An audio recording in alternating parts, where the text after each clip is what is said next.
Bonjour et bienvenue dans les coups de cœur point virgule. Aujourd'hui, on va faire une thématique de saison, on va prendre le foot. Rassurez-vous, il n'y a pas besoin d'aimer ça. J'ai des BD où on en parle, mais c'est cool quand même.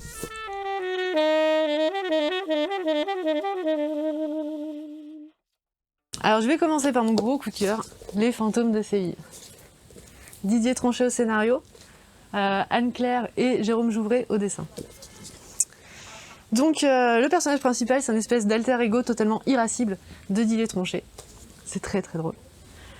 Et il découvre un jour que le match qu'on a perdu, alors faut que je regarde, qui était en France-Allemagne en 82, on l'a perdu pour une bonne raison. Il découvre cette raison. Il décide qu'il faut enquêter pour comprendre pourquoi ça s'est passé comme ça. Donc on va le suivre, il a un pote qui est assez sympa quand même, qui le suit un peu partout. Il va rencontrer plein de joueurs de foot, il va aller voir l'entraîneur, il va aller voir plein de gens. Sur qui il va crier, évidemment. Et c'est hilarant.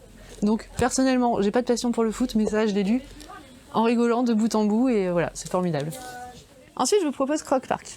Donc, Croque Park, ça fait partie d'une collection qui s'appelle Coup de tête, c'est chez Delcourt, qui mixe un événement sportif et un fait historique. Donc, Croque Park, c'est un stade en Irlande, à Dublin, qui a accueilli une finale de football gaélique entre l'Angleterre et l'Irlande. Et il se trouve que la veille avait commencé une guerre, enfin il y a eu plein de meurtres, entre les hauts dignitaires anglais et les hauts dignitaires rebelles irlandais. Donc règlement de compte sur le terrain. C'est dramatique, mais c'est une vraie histoire, donc c'est bon à savoir. Donc pour les plus jeunes, on va dire à partir de 8-9 ans, vous avez Ciseaux. Donc Ciseaux, c'est un chat qui doit monter sa propre équipe de football pour la Coupe du Monde, ou au moins un truc aussi important. Et l'intérêt, contrairement à plein de BD pour enfants sur le foot, c'est que c'est pas du gag, c'est une vraie histoire. Donc il y a plusieurs tomes, à chaque fois c'est une histoire complète, il y a 2 tomes pour l'instant. Et c'est bien, c'est très bien, c'est une vraie histoire quoi, sur le foot, et ça c'est chouette. Et alors je sais pas si c'est la peine de le présenter ou pas, mais il se trouve que je viens de découvrir Lucas, et que j'ai beaucoup ri. Donc Lucas, ça s'adresse, on va dire, à 9-10 ans. Et alors Lucas, il est nul en tout quoi. Il est nul à l'école, il est nul en foot alors que c'est sa passion, il est nul avec les filles alors qu'il est follement amoureux de Julie, mais toujours il fait n'importe quoi. Et un jour, il va découvrir un fantôme. Dans son école, il y a un fantôme. Donc ce fantôme, c'était un espoir du foot.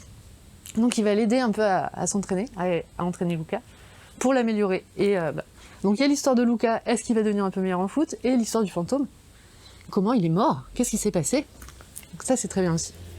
Un autre titre de Tronchet, parce que visiblement il a quand même une vraie passion pour le foot. Vous avez Les footballeurs du dimanche. Donc ça c'est du gag. Il vous explique que le footballeur du dimanche, il a beau jouer que le dimanche, il joue sa vie quoi. Et c'est...